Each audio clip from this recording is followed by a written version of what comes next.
Well, I will call the meeting to order. I note that Brenda is intending to attend online, and we're still, maybe Tammy, you can note if she's able to, what time she is at. Okay. So then I'll begin with the land acknowledgement. We would like to acknowledge that we gather on the ancestral homelands of the Coast Salish peoples, specifically Nooksack and Lummi tribes, who have lived in the Salish Sea Basin throughout the San Juan Islands in the North Cascades watershed from time immemorial. On behalf of everyone here, we want to express our deepest respect and gratitude for our indigenous neighbors, the Nooksack and Lummi tribes, for their enduring care and protection of our shared lands and waterways. And next up is the Pledge of Allegiance. I pledge allegiance to the flag of the United States of America and to the republic for which it stands, one nation, under God, indivisible, with liberty and justice for all.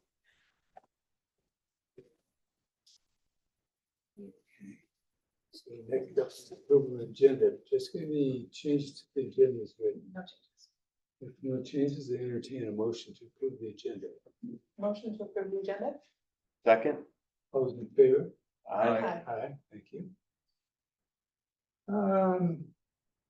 We should have, okay, we're doing public comment before we go to the other. Let's straighten myself out here. I presume no one signed up, Tammy? No.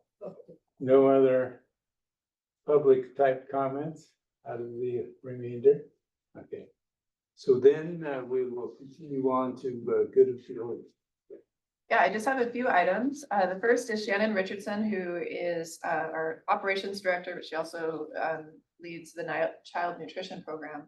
This summer, she just got done with her, it's called SSO audit, but that's seamless summer option. And if you know anything about food service in K-12 education, the amount of rules that they have in terms of compliance and making sure that your budgets are right, your documentation is just right, your menus are just right. And so she got a glowing letter of recommendation with that audit. So I thought that was worth celebrating.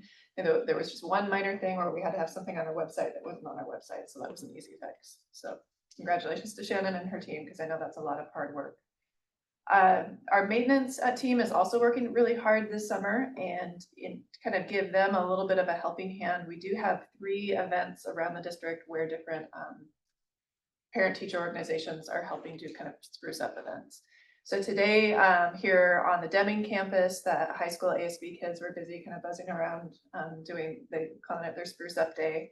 I know that on Saturday, August 23rd, the Harmony group is going to get together at 9:00 a.m. We're all invited if we want to come and help there. And then Acme the following day on August 24th will also be out working at 9 a.m. Haven't heard anything about Kendall yet, but if I do, I'll let you know.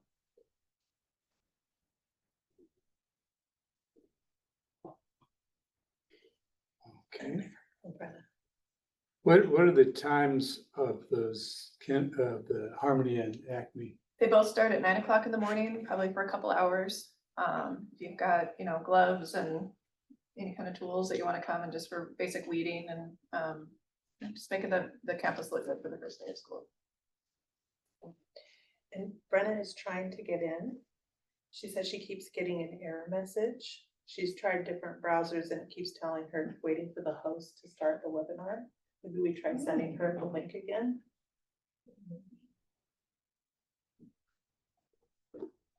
Okay. Brenna's not here. Next is information from board. I'll start with you, Ed. No comments today. Jason? Really, no big information, just a heads up, September 5th and 6th will be the Mount Baker Athletic and Academic Night at Deming Speedway. So, the races are September 5th and 6th.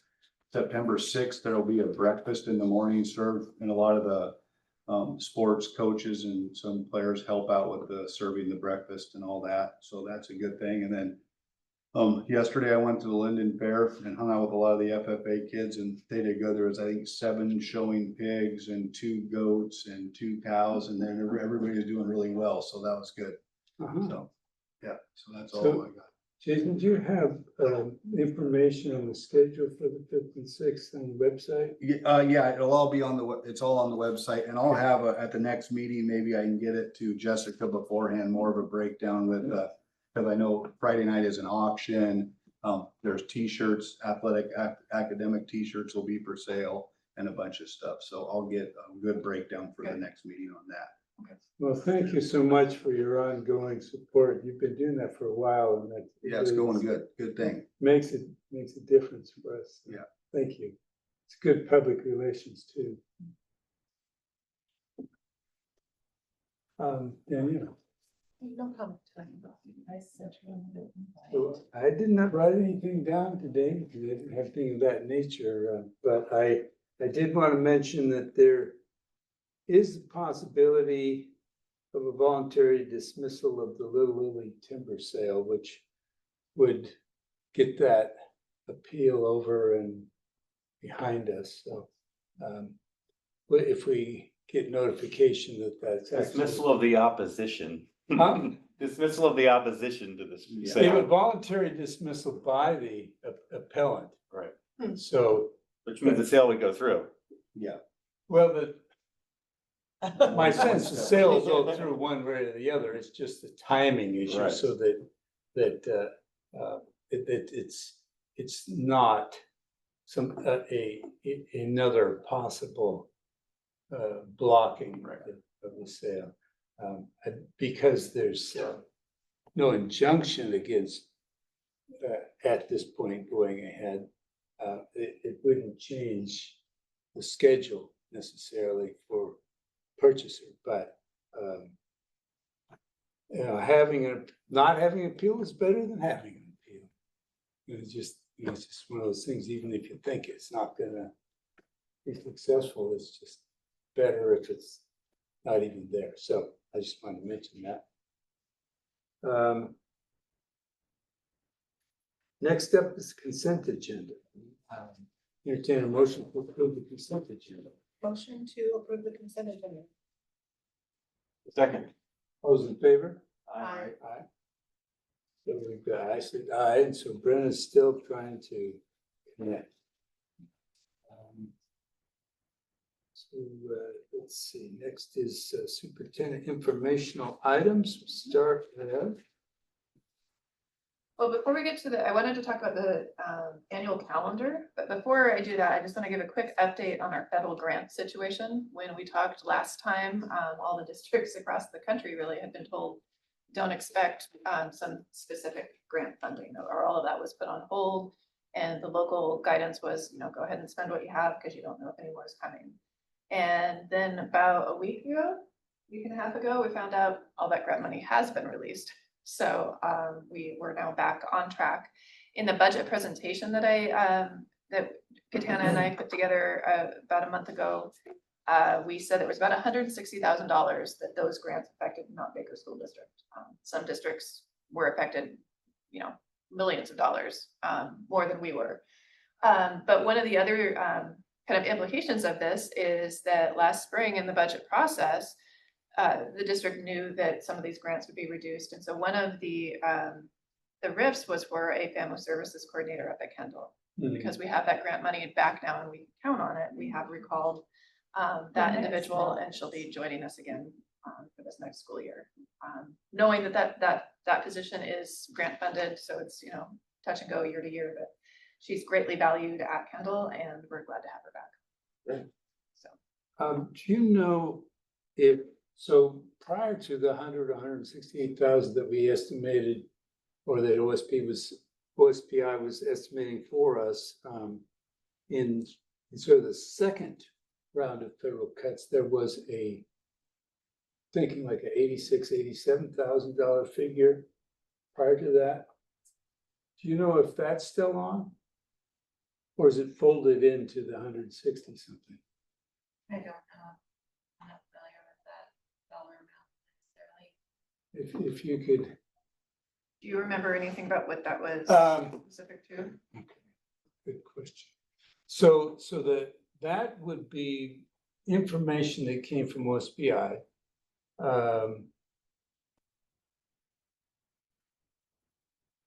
And I don't recall the particulars of the programs that you, Bridget, does that ring a bell for you?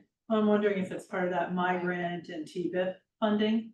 Yeah, That number sounds familiar to me. I don't have my because notes. because I know we had, it was somewhere in the 80,000s first, and then the next bit of information we had from OSB, I put, and I was never clear whether it added another 160 something, or if it increased from 80 to 160.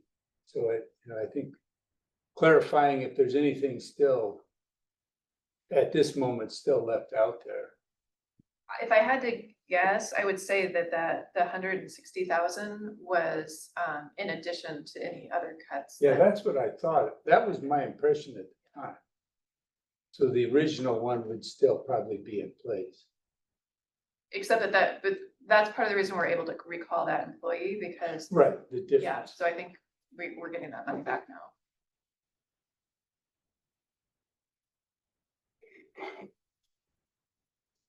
We're still building in approximately $500,000 in potential federal cuts in this budget.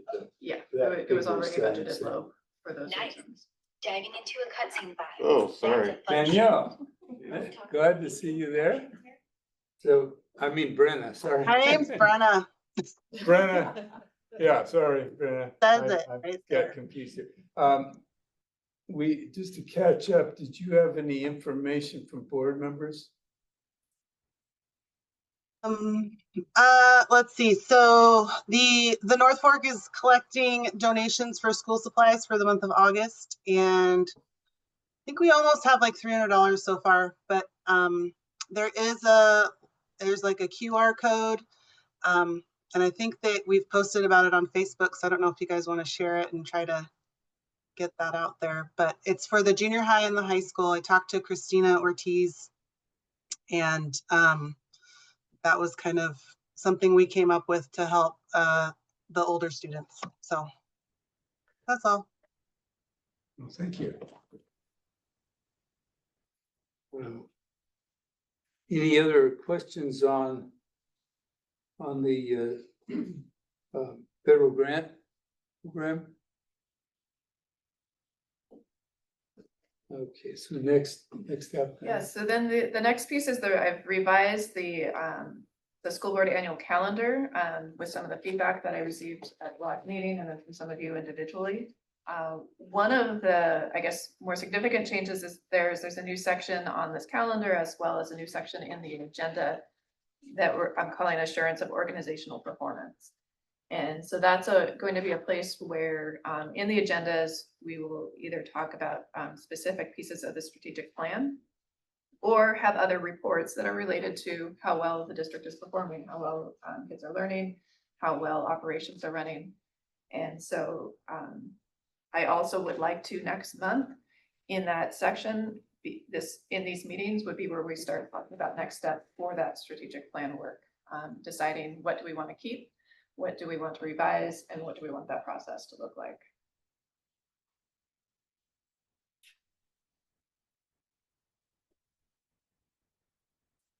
I welcome any continued feedback or comments around things you'd like to adjust here before we finalize this. I like that. We need to work on it. I think you mentioned the strategic plan process could take a year or a year and a half. Mhm. Okay. Well, and I'm saying that from experience building one from scratch. Yeah. So if we're taking the foundation of what's currently in place, maybe it wouldn't take quite as long. Okay. Mhm.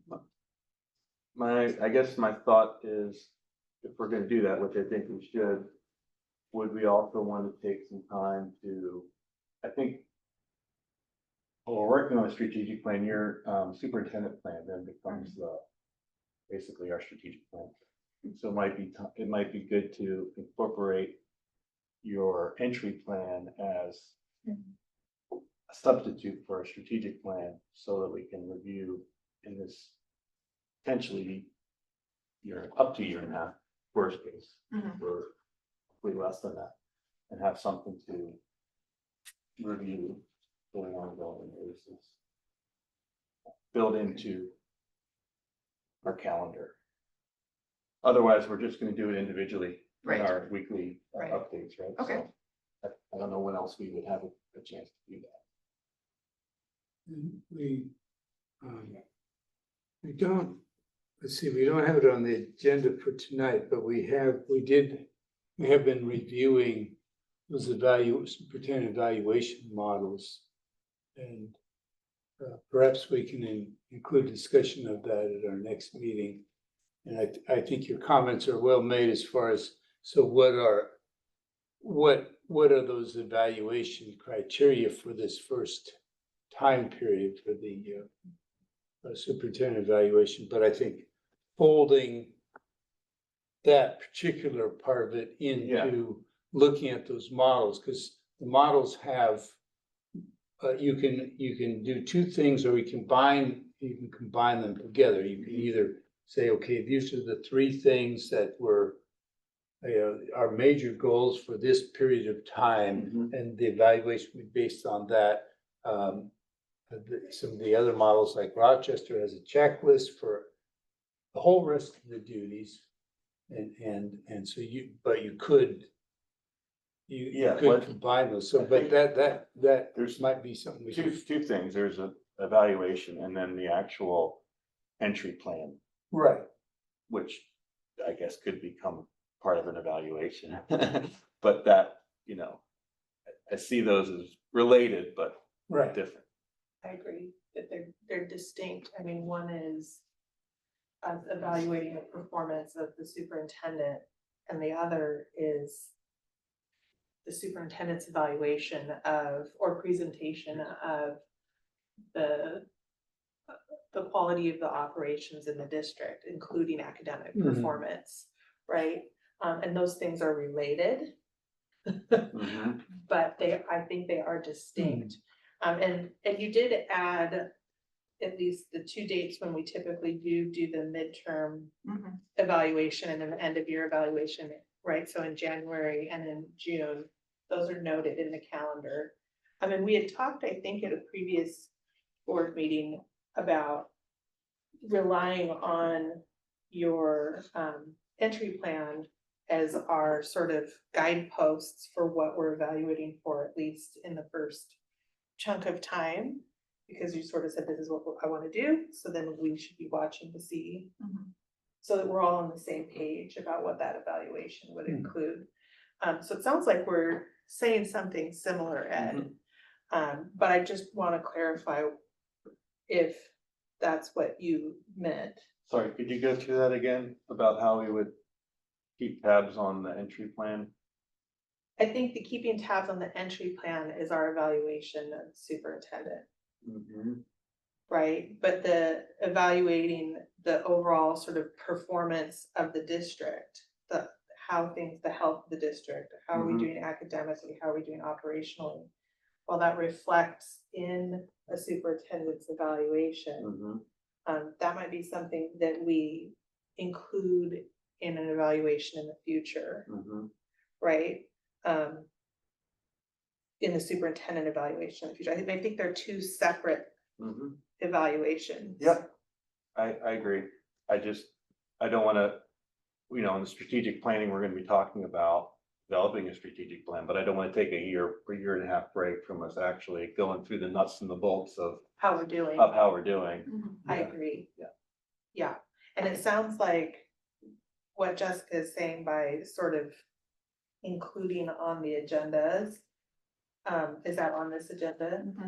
Sort of a new subheading of organizational performance, Right. that we're starting to make space to do that sort of district level check-in. Okay. Does that make sense, Ed? I think we're all in agreement. We're just Right. I'm checking. Would it be appropriate for me to do an entry plan update as a regular part of my superintendent items? Yeah, So that sure. that's There you go. kind of where I just let you know Yeah. what's changed since the last time we talked. That'd be amazing. Yeah, I think because of the timeliness of the implementation, it's kind of some reports can be more, can can go longer between, but this is a changing and being implemented. Yeah. I mean, I really like the entry plan. It's very concise. There's a lot of items there that could be picked up for further discussion. Mhm. I think it's the right balance of like some high level and then some more detail. It's very measurable, I thought, right? The things that you've listed, we can see. Did you do what you said you were gonna do? Mhm. It's a tangible. Yeah. Did it get done? So I think a check-in on that would be a Okay. great way to address that part of the superintendent evaluation piece. I don't know if we've addressed fully Ed's question about is strategic planning supplanting the opportunity to do organizational performance? I think that's the Yeah. question that you're Yeah. asking. Yeah. But I think those are separate things. Yeah. Yes, your strategic plan is a guideline for the whole district. You know, certainly the superintendent is leading the application of Yeah. the strategic plan and an important part of developing the strategic plan. But I guess I'm I hoping think that, the evaluation is more specific. than- yeah, I'm hoping once our strategic plan is done, we can then incorporate that into our board meetings in a more intentional way where we take a goal or an objective and just do a deep dive on that. See And how then we're by the doing. end of the year, hopefully we've done this. And I appreciate, I appreciate you holding fast to that, because that's not just an evaluation of our superintendent. It's also an evaluation of the board, right? Because that's part of our charge is to give that direction to the district and then help in the monitoring of that. So I think making sure that we're really clear that that's separate to a degree from our superintendent evaluation and to make space for that is important. Yeah. So it sounds like we're saying when we're doing strategic plan review, we want to carve out space for a check-in on how things are going in the district.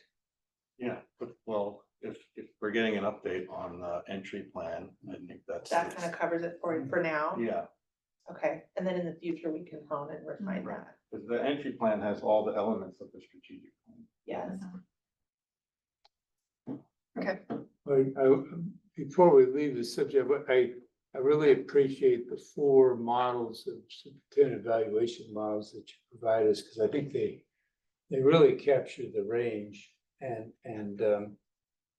I encourage all the board members to look at those in light of our discussion now and how we will best pick and choose the evaluation model that seems to fit our needs the best. The Woodland model is a good roadmap of how and why you do the evaluation, and the Rochester model is a good cover all the bases checklist, so to speak. And then what we've discussed about, and then 3 main areas of focus that are apart from that overall operation. So these are, that's incorporated or side by side. So think of that, of those aspects as we prepare to actually discuss, the pros and cons and kind of pull together a model that seems to work for us. And then we've also had experiences of our own, some useful, some not as useful, in superintendent evaluation. So I think bringing all those together. So I would, if we can fit it in next meeting, I'd like to get underway so that we can, in essence, the board's giving the superintendent marching orders, but we're clarifying what those are. I mean, the entry plan is, we've had a discussion Yeah. and feedback on I that. guess I should have made this on, I was assuming that you'd be up for extending that entry plan beyond what it's at right now in a similar format. Keep it going. Yeah. Yeah. That, absolutely. Fair? Okay. Yeah, I like lists. Okay. Yeah. I think it's important for us too, to not change midstream. Right, once we kind of, for an evaluation period, once we sort of say, okay, these are the things that we're gonna look for. It's best practice, I think, in evaluating folks to let them know early what you're looking for, and then to not, Don't move the target. don't move the target. And if we wanna revise the target, we could do that. Right. You know, at a year, right, Right. so that in the next year, we could say, let's make some revisions. And I also think that it's important to hear from you, Jessica, about what models you think might provide you the most useful feedback and support. Okay. Mhm. If we talk about, would you want this like under board member discussion at the next meeting? Is that what you're thinking, Russ? Well, I think it would be timely to do Okay. that. You know, to your So point. I can be Ed, ready to give my perspective on it. Yeah. And you had pointed out, which I agree, is the model, the discussion of the model and the models we choose and the evaluation factors is a public discussion. That you know, actually going through evaluating, we have that's evaluation of forms of public employee can be a executive session, but the model itself should be public. You know, and as far as changing midstream, our Constitution prohibits ex post facto laws, so in that spirit, we don't wanna do that. But it's, you know, we have to operate in a way where everyone knows what they're getting into ahead of time as much as we can. So I Brenda, haven't, other thoughts? Yeah. I was gonna say, I haven't looked at the 3 models that you put the other day, and it says the strategic goal centered one from WASDA, it's not yet available. Have we heard if it's when that would be available, or just to add that to like the ones to look at? No, nobody. Yeah, I'm not sure. Crickets. Okay, cool. So, but then also good news, guys, according to the WASA roadmap, we are already ahead of the game because we've identified the standards of focus. So good job.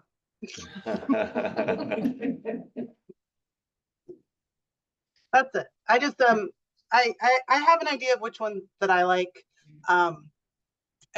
Since we don't have that third one, I can't put that one into the mix, but I'll be ready to talk about it at the next meeting. So The only other thing on the calendar that I wanted to ask is, you'll see that WASDA is November 20th through 22nd in Seattle. And so just wanted to gauge from the board, how many of you are planning to attend so that Tammy and I can start the work of registrations and. Yeah, I plan on. Brenna, are you planning to attend? I'm looking at the calendar. Hold on. Okay. Yeah. Yes?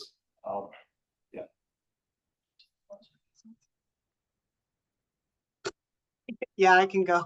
Eric just like put one thing on the entire month of November and it has nothing to do with me, so Okay. I can go. Yeah, Jason, you're- yeah. Okay, so it looks like all of us are available. Okay. And then when we get to meetings, I also want to go through the same thing with the General Assembly, but.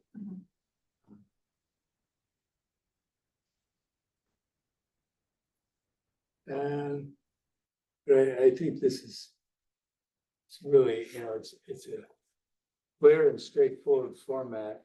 Nice. Good work on that. Are we still asking questions about the calendar? Yeah. Okay, so so there's elementary sites, that's gonna be all elementary sites in one day, and then we'll have separate ones at each individual Yes. place? Okay. My idea with the site visits in September and October is just an opportunity for the board to get out and see all the sites more quickly at the start of the year. And then the individual site visits that start in January, that's where you visit one school and get a little much deeper into what they're doing, get updates on their school improvement plans, and the like. Okay, cool. So, yeah, as a, so our longer visits would be one school at a time. Yeah.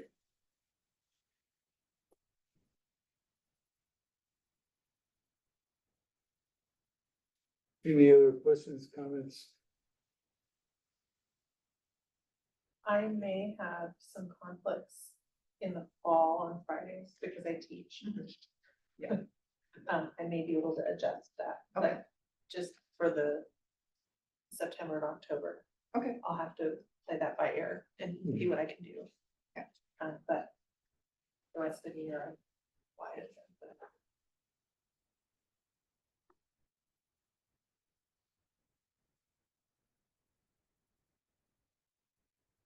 Thank you. So, and the assurance of organizational performance, we've got two items there, teaching and learning. I'm sorry. So next up is on the reports, teaching and learning. Yep. Bridget is great. Thanks for having my presentation. Excellent. Thank you for having me. Ready? So I've asked Bridget to come and do a presentation, just an overview of all the work that's going on in the district before school starts, because it's quite busy. And then after we get through the first week of school, we'll give you an update of how it went. So I was just thinking August, oh, it's got to be close to the end of August, but realizing that today is only August 14th. I think for educators, August is it's just a fluid month. There's a lot that's happening, and you'll see when we start, it may not look like things are happening in the school, but when you walk into a school right now, there's just this hum of energy with the work that is happening. So here we go, August, gearing up for the school year. And like I said, it's anything but quiet. I know Jessica's talked about the work that, maintenance is doing and rounds and everything that's happening internal and external, that work within the building too. And go to the next one, Tammy. It's not just about that physical, it's about getting ready for the staff to arrive and the students to arrive as well. And when we think about our new team, so we have leadership for our next slide. We have a new team, and I don't think any of us can speak volumes enough about how well this week went with our retreat. That was Monday and Tuesday, and with Jessica as our new superintendent, it was a focus on academics and support and ensuring that systems are understood and in place, and knowing that we don't have all of the answers at the get-go, but as a team working together and building on each other's strengths. As you talk about the strategic plan and superintendent evaluation, it's an exciting time for Mount Baker. When you talk about, or when you just hear from folks in the community or our partner educators, there's excitement and looking forward. There's also the trepidation. There are new things. So there are things that perhaps we haven't dipped our toes into as much as we should. But moving forward with Jessica at the helm is fantastic. And then we have Kim Elms at Acme, a new principal coming in, and that's a school, like all of our schools, poised for greatness, already doing fantastic things. Kim brings a great deal of experience and knowledge. Same thing with Sandy Ledbetter up at Kendall. She is moving things forward, and our returning principals, Todd, Troy, and Matt, are coming in strong and really engaged in the work. I'm looking forward to one of the events that's coming up at the end of next week. There's a district-wide leadership team meeting. So that's a leadership team groups from every building will meet here for half a day. And part of that time will be, the entire amount of time will be focused on universal design as it supports evidence-based instructional practices that align with the school improvement plan. And again, thank you to Jessica for making that school improvement plan where it is richer and much more targeted around teacher moves and academic growth. So there's excitement there. There's knowing that it's not a lockstep document, that it's fluid, it's living, and that as a team, our schools can make decisions that impact the students at their schools. So that's exciting to see. And I'll interject that after that meeting on the 21st, where they refine those plans a little bit more, when we have our next board meeting on the 28th, I'll be giving you an overview of each of those plans. So you'll have that picture in mind as we move forward throughout the year. Great. Thank you. So already in motion, some things that have just happened in the past couple of weeks or are about to happen.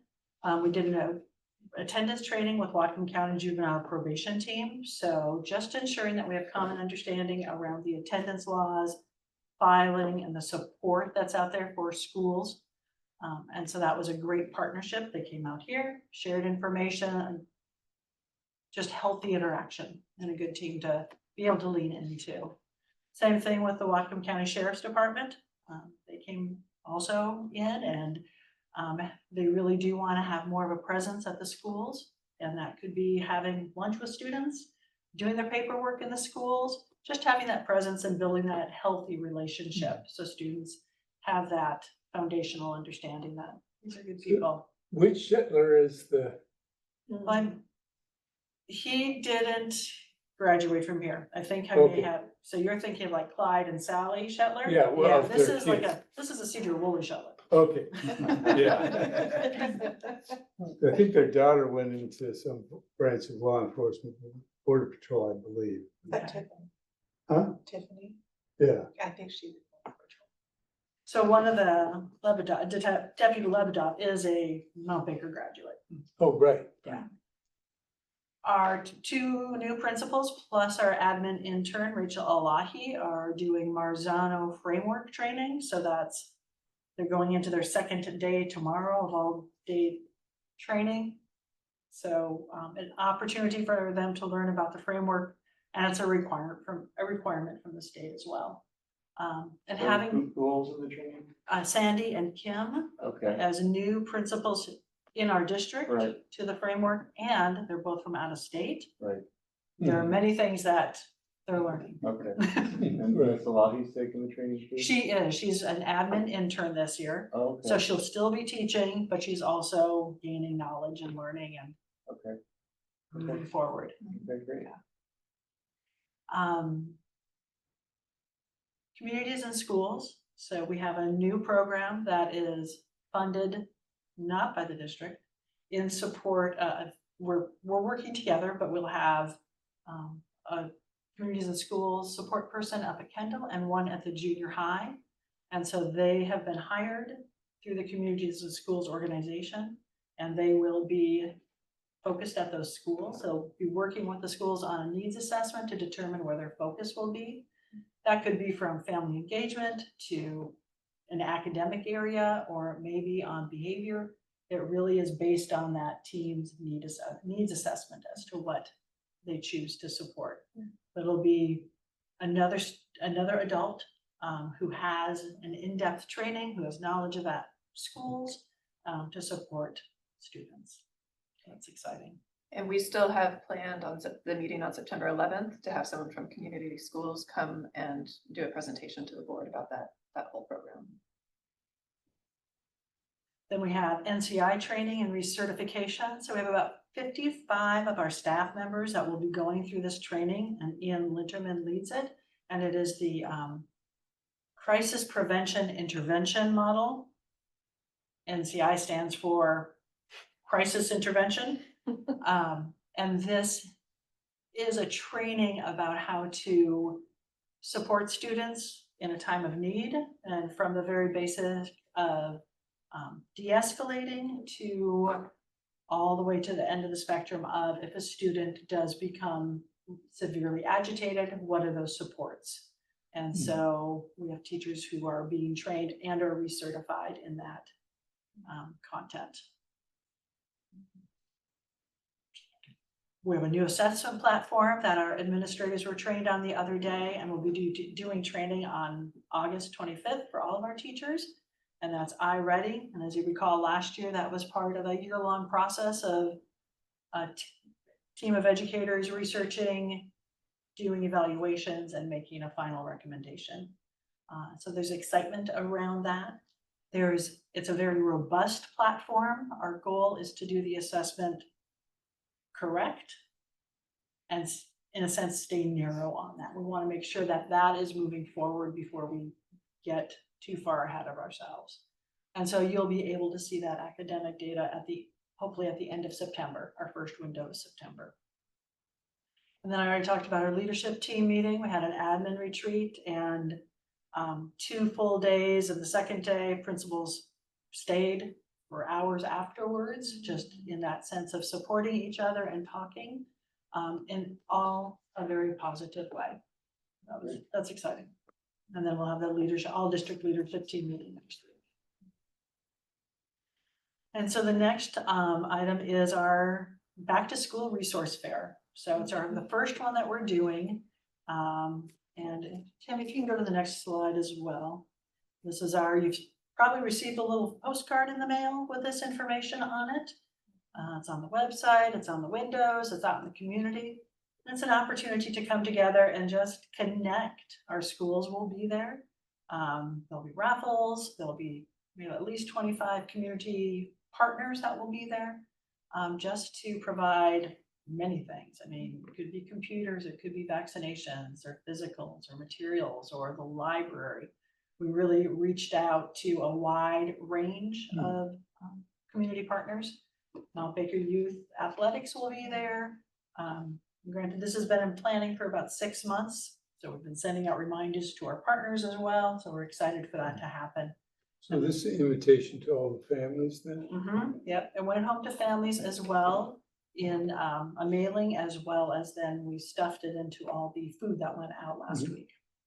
So, not in the sandwich or anything. It's just so we're excited. I think maybe a little nervous as well, because it's a big event and we're asking people to come here at night, but we'll have some food trucks here, local food trucks that'll be around. So there's some reasonable meals as well.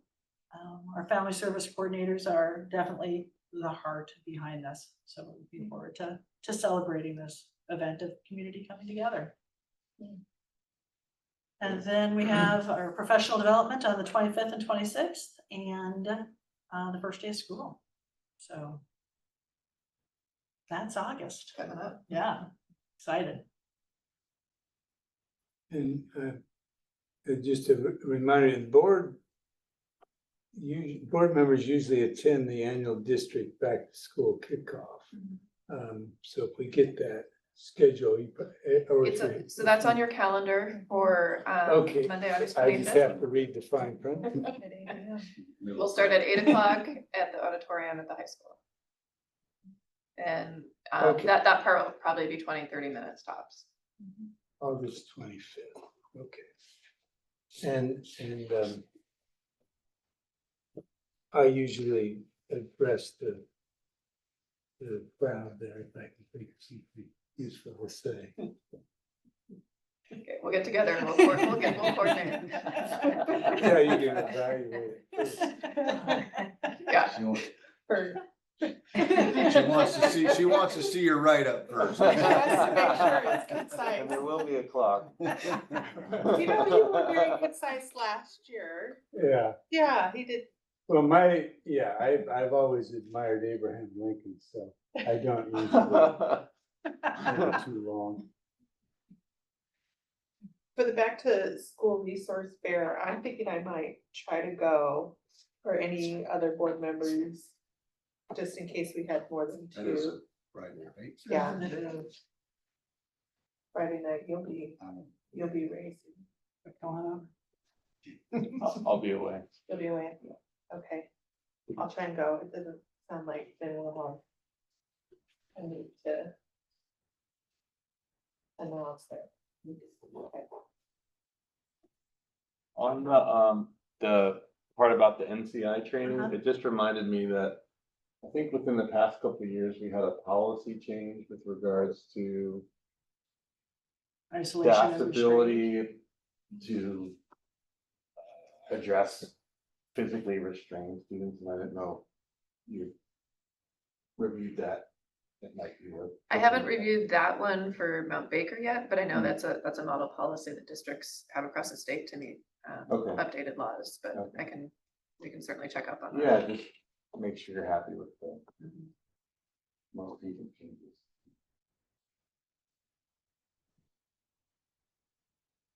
So the professional development component of the schedule, what are some of the highlights of that part? It'll be iReady training, which is our new assessment platform. It'll be time for grade levels across the district to connect and collaborate. Okay, the assessments. Okay. And then there will be also time for at the building with 2 new buildings, or 2 new leaders. There's gonna be time for them to dedicate time to working with their staff and sharing and directing what's new on the horizon for them. Okay. And there are some changes. So they will have time. And that's all of the certificated staff as well as the classified Mhm. staff for those days. So it's nice to have everybody hearing the same thing. And then we'll also have health trainings that will happen. And I know you've been working on the employee handbook. Is that incorporated in the professional development, or how, what's the communication plan for that? That's one of the things we talked about with the principals on Monday or Tuesday. And so in addition to the district-wide handbook, each building is also expected to have one as well. And we talked about different ways to teach that or to talk about it, because you can't just hand it to people and say, Right. go. Introduce. So the couple options that they have, and we'll keep talking about that. And as I work on my district-wide communications, that's also gonna be an opportunity for me to say, hey, on page 5 of the handbook, that's exciting news for you. So,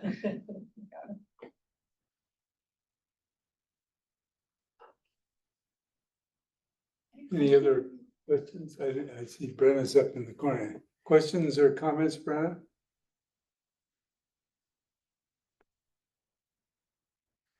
So the attendance training, that's just because the probation team needs to know if kids are going to school, because they may need to visit a home if kids aren't showing up for school, so. There's a whole litany of laws regarding Yeah. attendance. And so we wanted to make sure that our 2 new out-of-state principals understood those laws, and it was a good refresher.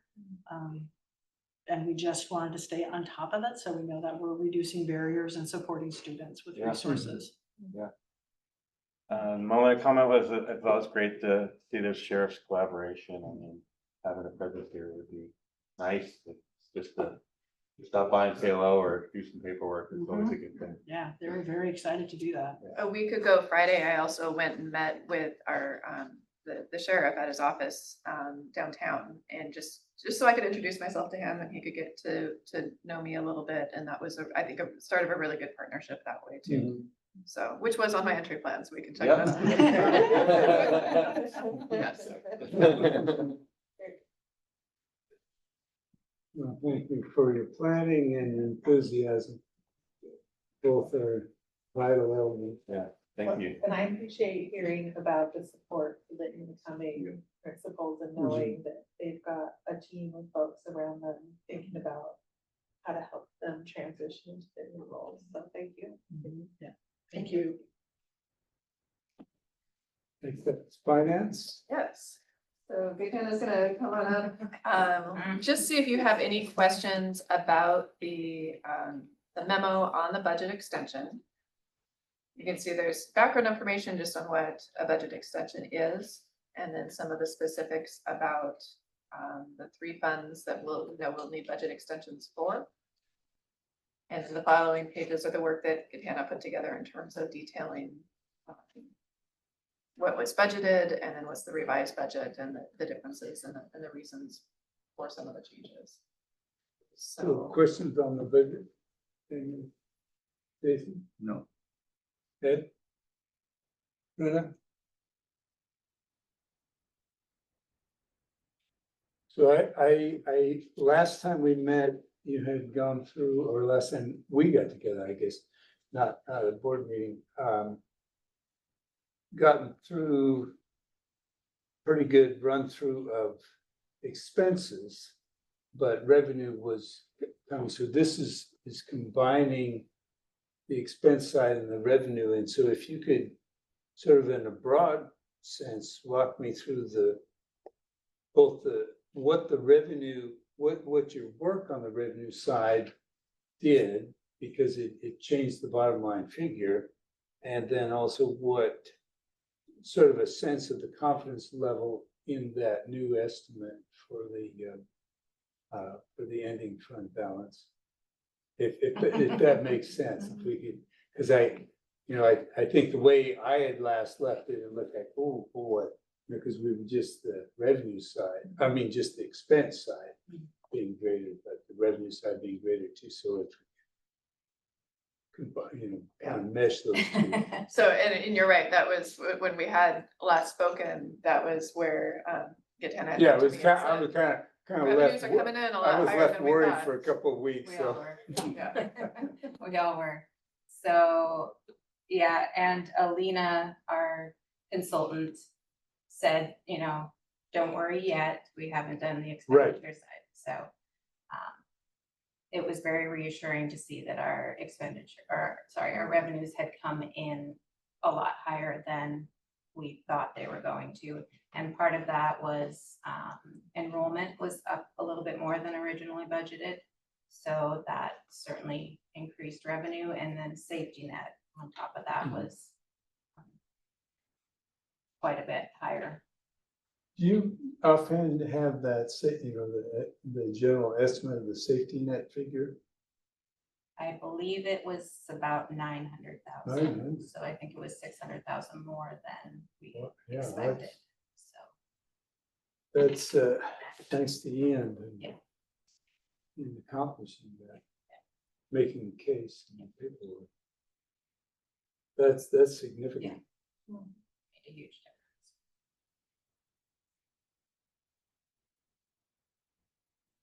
So that helps answer my question on the confidence level, because those are both fixed numbers coming in. And that puts, the ending fund balance went from 1.2 to 600 in our mind, and now it's back up to 1.4. So that's also significant. But it's not static. It's not fine. No, it's not. No, I know it's not fine. But the confidence level is reasonably good. Yeah, we just have to stick with our plan and keep our eye on expenditures. We're trying to build a cash flow chart so that I can monitor cash flow very, very frequently. That's important to me so that I understand not just what's going out, but what's coming in and how cash is moving daily, essentially. So it's a very large project, but we are making a little bit of headway.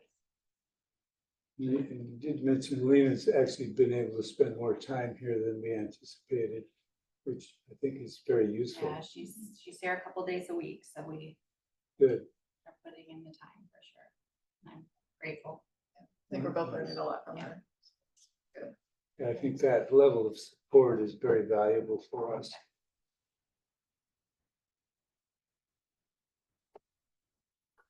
Any other questions there, Brennan?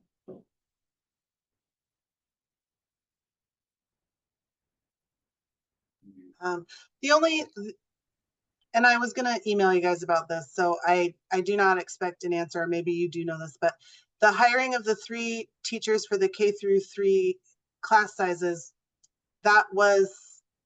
we were compensated for that. So is that why the money is changing, is because we got more money for that? Remember that, guys? We did. So There was some funding for that, I believe, but that would definitely increase the expenditures Mhm. as well. I can look into that a little Yeah, bit I more think- just to see where the funds landed, but my understanding was that we got. Yeah, that'd be good. I think we went into it with the idea it would be a wash. Yeah, that's just what I'm wondering if that's why, Or because that close money to came that. in and then went out, but that we weren't expecting that. So then this is why it's more than we thought. I don't know. I'm just trying to wrap my head around this whole thing too. So. But I don't need an answer about that now. That was just my curiosity. But we've gotten that extra funding in the past for keeping Ks through 3 class sizes low. Right, because I mean, this was, prior to my being here, but by not hiring those, it would have ended up costing the district more. Yeah. So. Yes, and we approved something similar last fall, didn't we? Not a Well, budget this- extension, well, yeah, but just to bring in some additional Yeah, teachers. Because the funding actually that comes with keeping those class Mhm. sizes lower, benefits us financially and academically. Mhm. Right. Yeah. Yeah, that's something that always requires monitoring each year.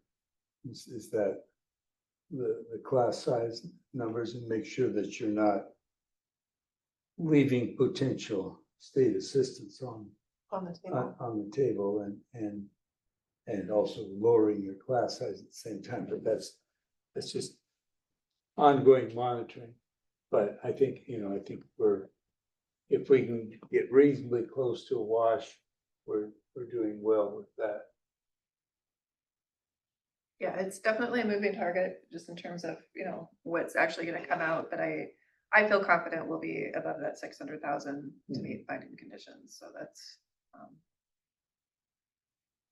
where we started. I think we'll be okay. So just because we're recording and folks might watch later, who didn't watch the previous meeting, just to sum it all up then, budget extension is us approving expenditure beyond what we originally budgeted for, because we couldn't anticipate that extra revenue and costs with these additional teachers would play out until it is playing out now. And that we're not actually going in the hole with this budget extension because we've got extra unanticipated revenue to help match that. We're still ending better than what was projected. But we still have to approve that extra. And we have the capacity in the original budget for that as well. Okay. I always like to just No, it's good. recap to make sure I understand and to make sure other people might not get confused. Yeah. Makes sense to me.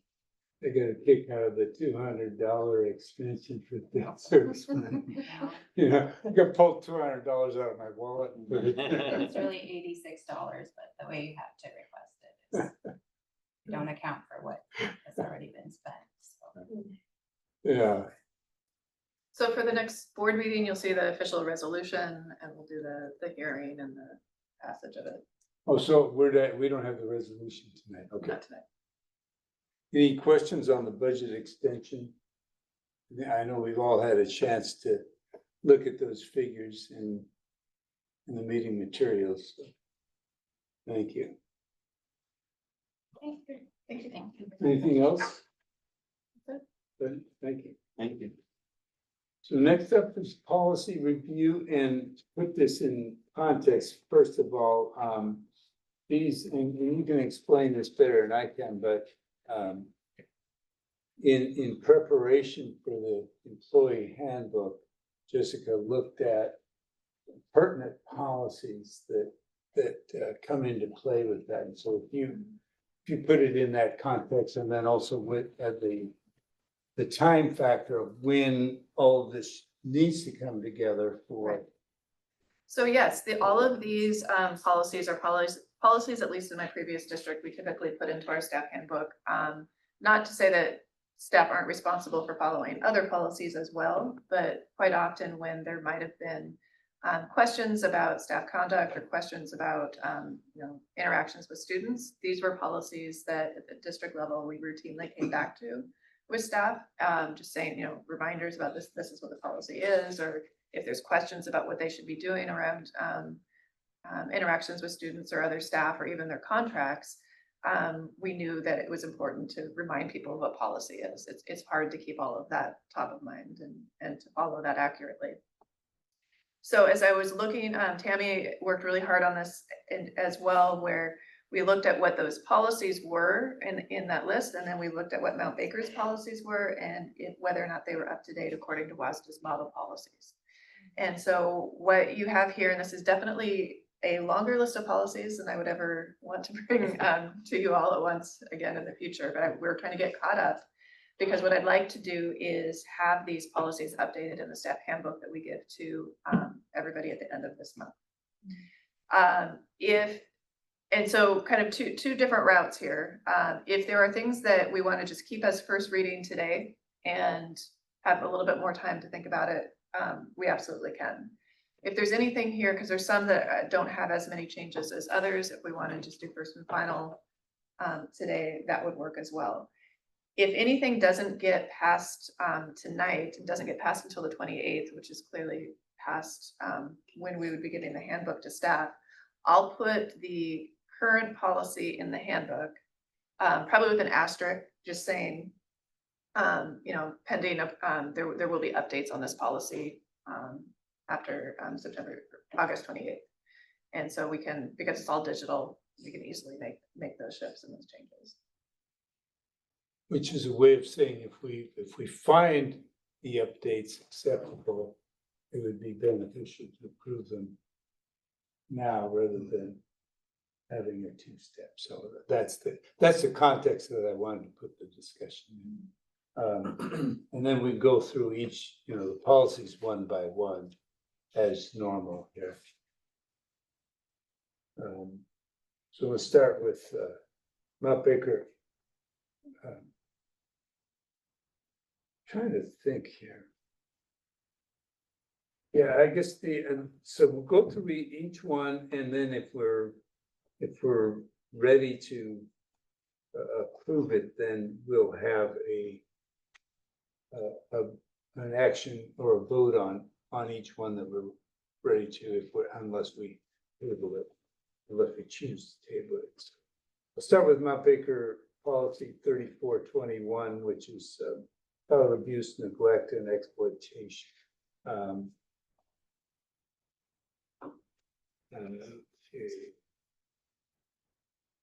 So what I'd like to do is ask if there are any questions or comments on each policy. So Danielle, I'll start you this first. Can we pull them up on the screen there, Tammy? Just. Yeah. Let's start with child abuse. Yeah.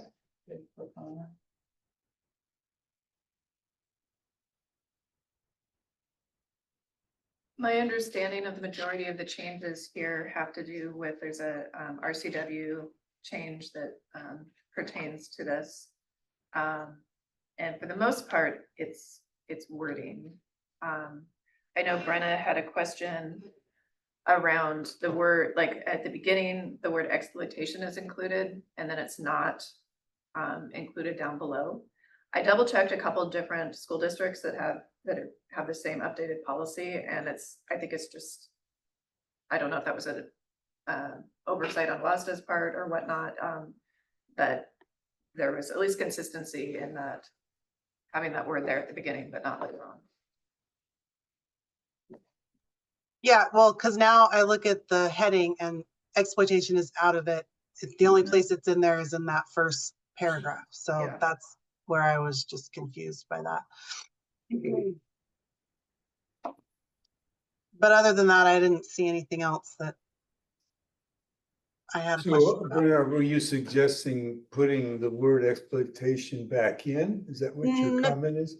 No, not necessarily. It just was for my clarity. I wanted to know why it was in that first paragraph and then nowhere else. So should it also be taken out of that first paragraph, or are we, because of that first paragraph, we just assume that it's lumped into everything else at the bottom? But I guess I I don't technically know what the definitions of abuse and neglect.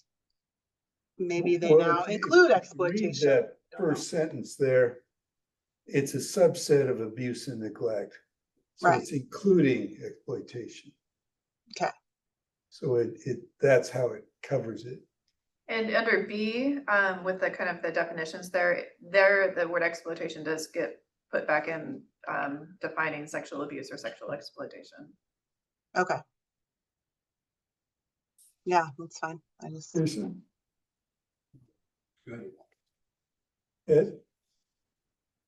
No question. I do have a question. And tell me if I read this wrong. So there's an addition there under C of reasonable use of corporal punishment. Is that then reflecting a change in the law? Or? That's the one referring to parents' use. Of Yes. punishment. So Yes. But there's also a clause as far as reporting where the staff member doesn't have to figure out Right. whether this meets or doesn't meet the definition of abuse under the law. If there's some reasonable suspicion that there may be, then you just turn it over to someone who actually Make that determination. makes that determination, knowing the law better than we do. So it's turning over to the appropriate state official who's going to make that determination anyway, whether we. So it's. And looking up that WAC specifically, that the wording of physical discipline of a child and reasonable use of corporal punishment is listed in the WAC. Okay. I could just imagine that phrasing is going to be something that might catch folks' attention. Yeah.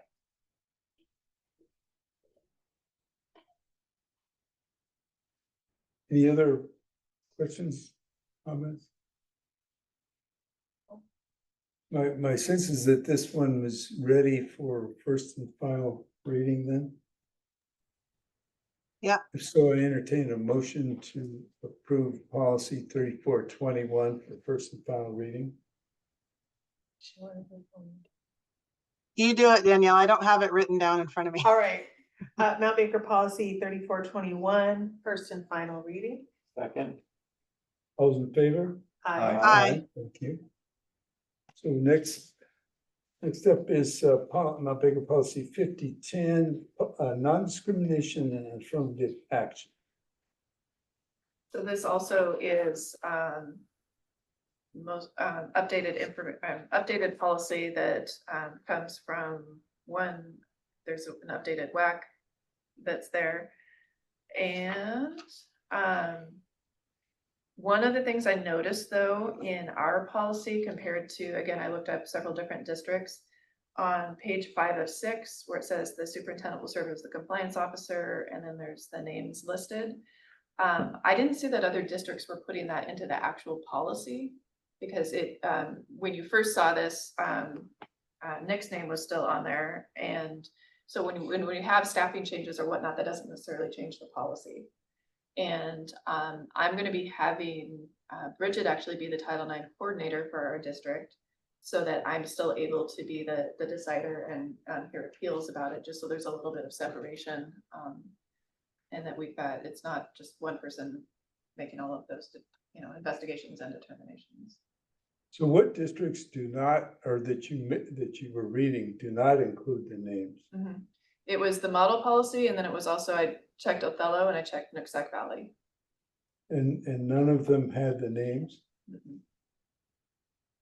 But I can double check that with a few more. Because we have, seems like we have an annual appointment of those offices. It just wasn't in a policy. If we can. Yeah, we're required by law to have those on our website, and we're required by law to put those into our handbooks and other places, which we are doing. But I'm not sure it needs to necessarily be in the policy. That makes sense to me. I mean, not that I'm hoping any of these names change, but if, say, like in the future, if they do change and there's nothing wrong with the policy, we would have to review the policy and make the change again anyway. So, but if it's not necessary for it to be there, I don't, and people can ask if they want to talk to those people too, so. I wonder if we could add those three titles will be appointed on an annual basis and just not have the names, But have the position listed. have the positions listed and the fact that the policy requires that they be appointed at the, you know, if that's what the law says on an annual basis, then. And I think we could do that as essentially a secretarial change. If we approve the policy and then just check and make sure that annual is the correct term. Yeah. That's what I would suggest is. So add that wording. I like keeping the title of the person for clarity, so that if someone is looking for information about this and they are reading the policy, then they know who to contact without having to cross-reference with the website. Yeah. But then we don't have to update it if there's a personnel change. Right. Yeah. So do you want like the address, so you use the district phone number, the title, the district address and phone number under each one? Is that what you're wanting? Just no name or email? Yeah. And you don't need the addresses and stuff either. Oh, you don't want the addresses? So what we sign is approval of the resolution, and you can fine tune the wording then, Tammy, to fit Okay, that. we'll work on that. Okay. So any other questions on 5010? No.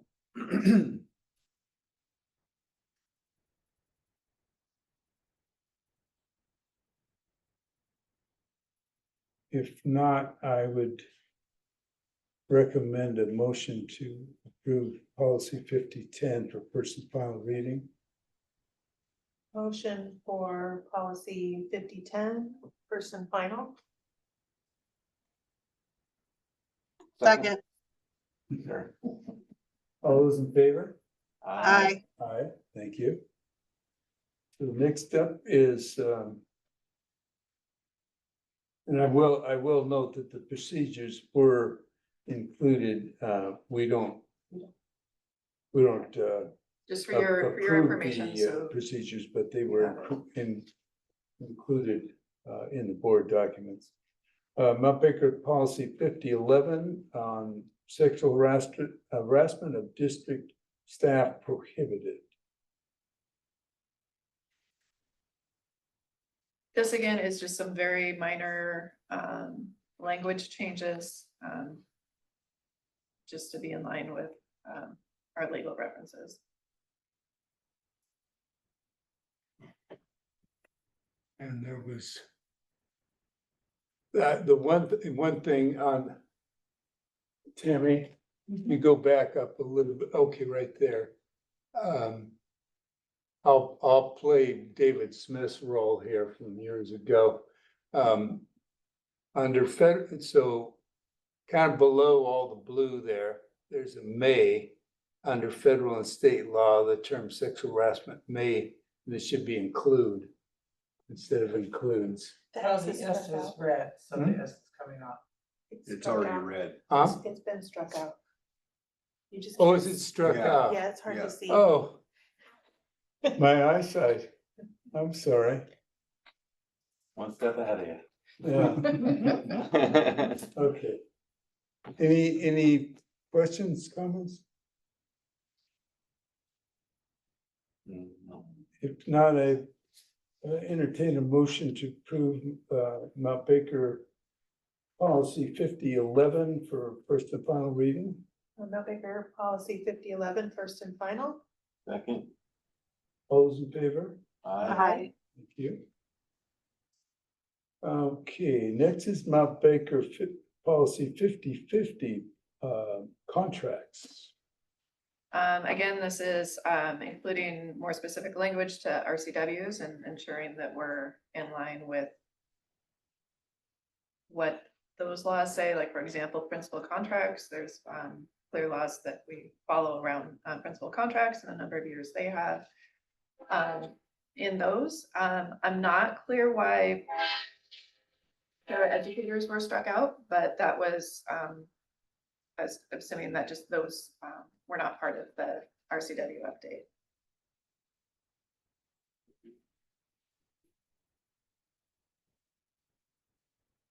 Oh, sorry, paraeducators were put up in classified staff. They instead were of the- they were part restricted, but that language was moved elsewhere.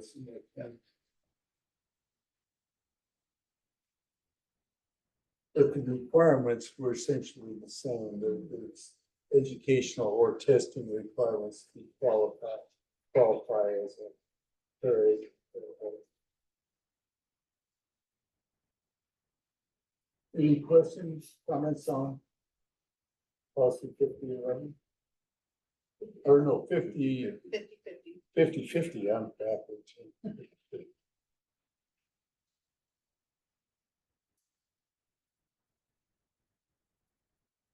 Nope.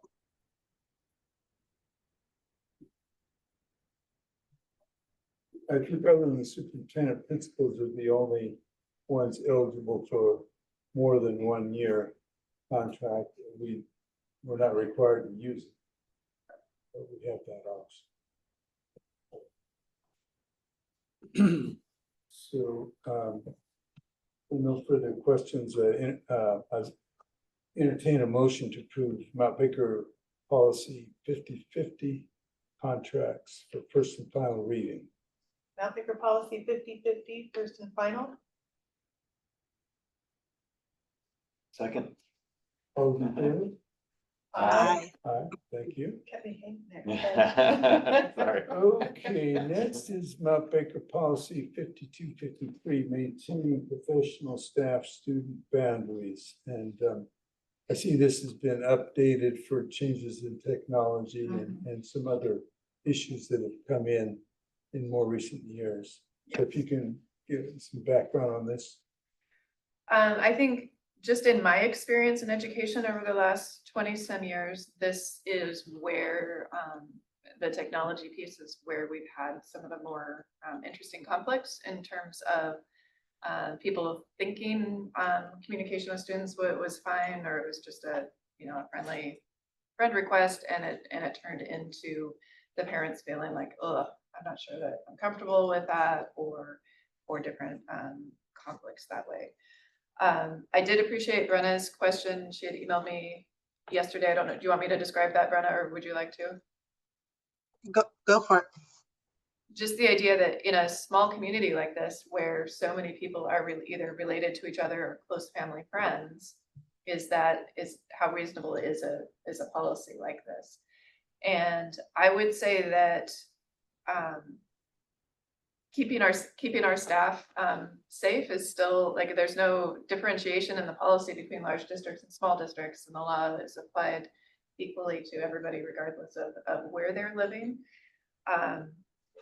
I know that I, as a teacher, if I had I am currently Facebook friends with some of my former students, and for me that was the key. So if I was friends, or if a student friend requested me and they were still currently my student, I would just explain I can't do that until I'm not your teacher anymore. For family friends, again, I think people kind of need to make that call for themselves, but knowing that they're potentially exposing themselves to some liability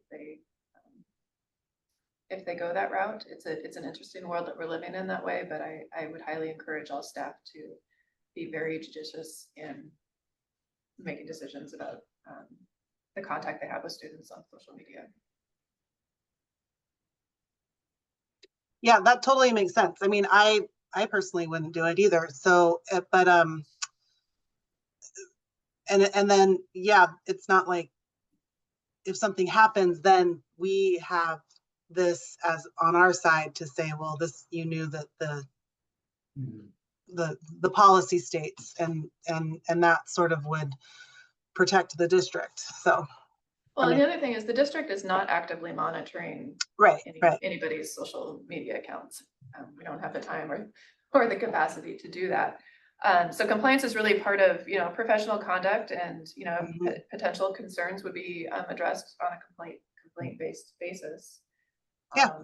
But, we're not targeting people with this. We're just saying best practice is to not. Yeah, that makes sense. So this is a new policy, so what does that mean for past, what's already been out? This is new, or we've had this before and it's just been changed? This part of the technology piece of it is an update. The policy itself is not new. Yeah, can you go down to the bottom, please, Tammy, and see when the last time we looked at this was? Adoption date of 11/15. Okay, I see. Yeah. Revised you. in March. So it hasn't been revised in 10 years. it's like 2013 or 15. Yeah. There have been changes in both technology and also how society looks at those kind of relationships and technology in the intervening 10 or so years. If I was currently in the classroom and because of, past connections with students, I was currently friends with a student, I would probably, and I would let the student know, hey, as long as you're in my class, I'm just gonna unfriend you, and Right. It's nothing personal. That's kind of what I was at. Yeah. But also, I think it's a reminder to staff to be considering, am I playing favorites here? It brings in some issues that oftentimes we just gloss over. But by reading it, you're forcing yourself to think, okay, is this the appropriate, here's the professional standards, am I meeting those? My only question was, and I think you had mentioned this when we discussed this in our last meeting, that because it's summer, we haven't had an opportunity to pass these changes by the unions. Is that correct? Actually, the ones that I wanted to go by with the unions is I have a policy that goes a little bit more deeper it goes into more depth for talking about social media. So this is, Okay. this touches on it a So little bit, but it's okay. not, Okay. I would like to spend some more time talking with the board and talking with the unions about that, because it is a growing concern Okay. in society. The other one is, in my opinion, a stronger employee conduct policy around, so we have our policy on, sorry, the words just escaped me, what's the one about being nice? Civility. Civility. Right. We have the civility policy, which is very good, and that is very helpful in times of conflict. But I think there are some other ways that we can talk about how people show up to work and serve the district in a little bit stronger language around what the district's expectations are and what the employee's role is. Again, but that's I figured just updating these was enough for right now, and it would take communication with our union, because they're going to need to ask questions about that and make sure they understand it as well. We did touch on issues like unpaid leave, but my understanding is you felt that was spelled out well enough in the contracts already, so it doesn't need to come to the board for any changes. No, I feel that You can put it in the handbook as is. Yeah, what's currently in policy and what's currently in our bargained agreements spells out really clearly what the expectations are. I'll just be maybe following that a little bit more closely. I have two things. Okay. We need a period at the end of the first paragraph after volunteers. Maybe it's small period already there. It might be in white font. White font, It yeah. might be a period that's in white font that's already there. Can we just double check I that? had to do that, sorry. Dave. That's okay. And then also about volunteers, this is just a side note for procedure and thinking about how these expectations would be communicated to volunteers, because I volunteer in the classroom as a parent with that hat on, and certainly have not had any kind of even finger pointing to this policy. And I guess I'd also point out it applies to the board as well.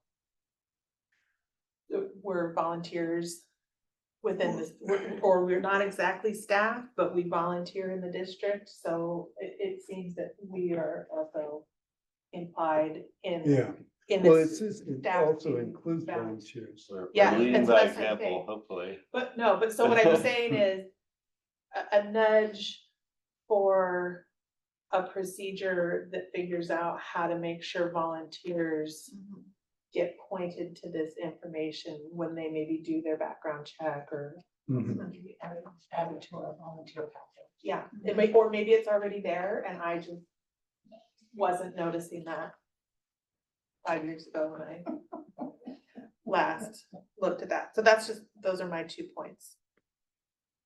Yeah, we could definitely get that into that handbook and our website too, in terms of, Yeah. information people might find there. And there may be other applicable policies for our volunteers that. On the procedure at the bottom of page 1 of 3, it says train all staff members, volunteers and students on how to report suspected professional boundary violations. So that'll be something I work with Tammy on, is I want to see exactly what we are sharing with volunteers. Any other questions, wording stuff? If not, I entertain a motion to approve Mount Baker Policy 5253, maintaining professional staff student benefits. Mount Baker Resolution 5253, policy maintaining professional staff student boundaries. Second. All those in favor? Aye. Aye, thank you. And then the 2 remaining references in the file attachment are procedures. So that ends our action items. Thank you. Well, I did- And that, Sorry, I had a question about that. What's I that? thought it was a separate policy. which A one? procedure. Procedure. Yeah. No, those are both procedures. So those are included just for our information, but the board F1 procedures. Okay, procedure. I do have a question. Additional guidelines. Just thinking about this. And you know, generally with procedures, if the board has concerns about procedures, we can have a conversation with the superintendent. But we don't, it's not the board's role to approve procedures. I don't want to prove it. I just had a question about it. Yeah, That's okay. go So, ahead. yeah, in the, I notice when the kids go into school in the morning, they're really loaded up, right? They got all these bags and stuff and sports bags and all that stuff. And at least in the junior high, a lot of times those will go into a classroom in the morning and they get picked up at the end of the day. Does this change that at all, or is that, we don't have lockers, right? So they kind of need to get in and out of the classroom. So it's not like an official designated classroom time. Right, no, I don't think that changes it, just simply because, you know, they're not walking into that classroom and the teacher's not shutting the door and not letting Right. anybody see. I mean, as long as like doors remain open and there's like Right. that free flow of supervision and observation. Okay. It's fine. Great. Well, thank you for your work on this and also to the board for, you know, preparing and going through these carefully so that we were able to accomplish this in a timely manner to incorporate in the employee handbook stuff. Thank you. And I will be kinder to you in the future with the number of policies. Okay, next up is meeting schedule. We have our next regular meeting, August 28th. I wanted to, so WASDA sent an email today requesting an RSVP for board participation in WASDA's General Assembly. I plan to participate. It's September 20th. It's online. It's only online this year. We're not having a hybrid meeting. I don't think it's going to work very well personally, but that's just my personal opinion. I don't think it's a very good way to decide your legislative agenda or WASDA positions where you don't have a chance to discuss them, but in a reasonable manner. But that's the plan this year. So if are you planning on being able to attend that online? I'll need to look into the information. Okay. If I should be able to.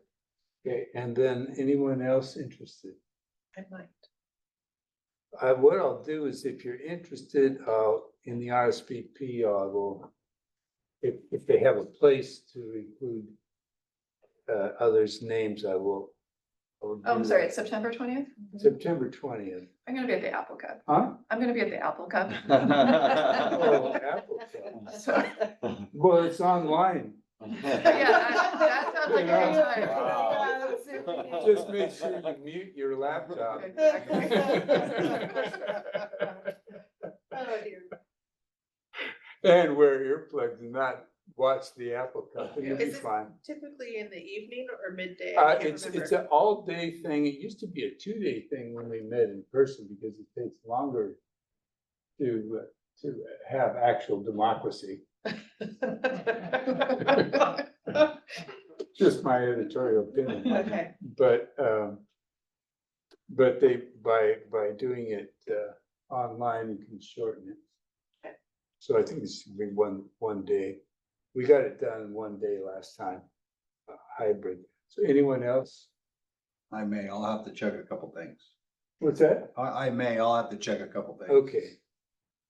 I can put your name down there. It doesn't obligate you to attend. And I'm not even sure, I haven't clicked on it yet, so I'm not sure if it just says RSVP for the whole board or if I need to name names anyway, so I'll do that. So Russ, you're gonna take care of registering for that then? Or do you? It's a no cost thing Okay, because it's online, so I think if I just RSVP, that's all we need to do. I don't think you need to do anything on it okay, this time, Tammy. okay.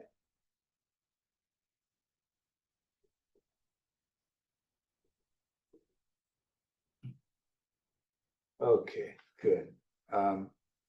And then we talked about the two Harmony and Acme Spruce updates and the Deming Speedway, September 5th and 6th. Oh, wait, I missed those dates. What are the spruce updates? Oh, the cleaning.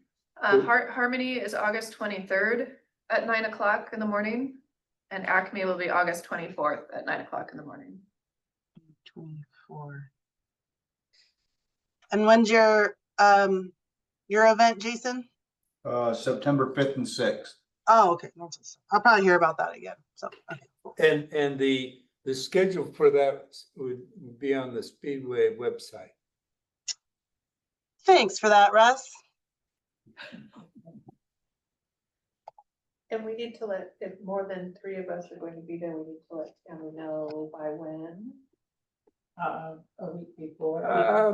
Yes and no. If it's merely a social event, it's no different than attending a football game or a basketball game. If we're not meeting together at the event and conducting any shape or form of board meeting, then it doesn't have to be publicized as a board meeting, because in effect, it is not a board meeting. That makes sense. So just be cognizant not to caucus with 3 people at a football game or something of that nature where you're, and, very visible. So I'll snub you. Yeah, don't talk to me. You don't have to snub me personally, but you have to, if I'm standing with another board member, you have to Hang snub back. both of us. I'll hang back. Wait your turn. Yeah. Okay, well, thank you. So next up, we have executive session. Approximately, we will estimate 30 minutes to discuss performance of a public employee. No action to be taken following the executive session. The board will reconvene just for adjournment at the end of the executive session, and we'll take a minute now to sign board documents prior to beginning executive session. And think, Brenna, can somebody set up FaceTime? No, it says your phone. Oh, what's the best method? Yeah, I have my phone. I can do a FaceTime. It'll work for FaceTime then, or what? Mhm. Yeah, Okay. that's You fine. want to do that? Brenna, I'll call you. Call me.